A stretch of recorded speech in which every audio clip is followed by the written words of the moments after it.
Baştaki bilgisi var.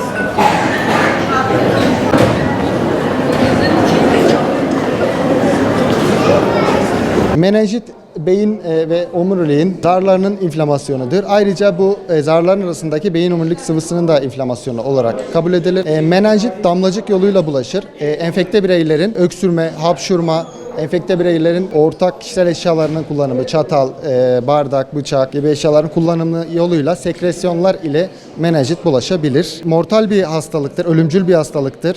Tedavi edilmediği takdirde %50 ölüm oranına sahip olabilir. En riskli yaş grupları 1 yaş altı ve 50 yaş üzeridir.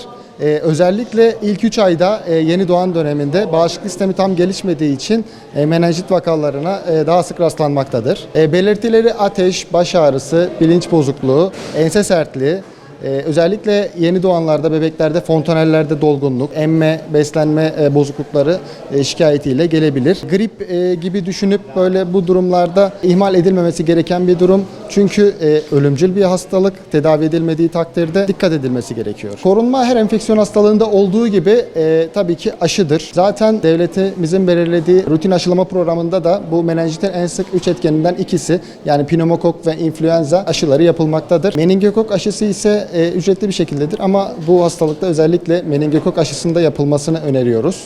Onun dışında da temaslı menenjit riski olan ya da menenjit tanısı olan hastalarla temas edilirken mutlaka maske takılmasını öneriyoruz. Bu hastalarla temaslı olunması durumunda da koruma ilaçlarının kullanılması açısından hekime başvurmayı öneriyoruz.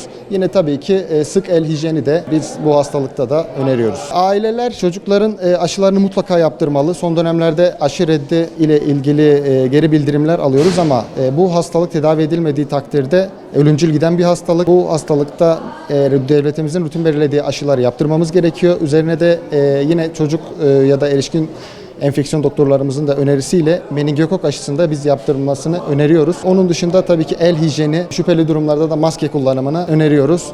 Menenjitle ilgili de yine temas olursa ya da yakında bir menenjit öyküsü varsa bu durumlarda da hekime başvurmayı gerekirse o kişilere de biz profilaksi yani koruma amaçlı tedavi vermeyi planlıyoruz.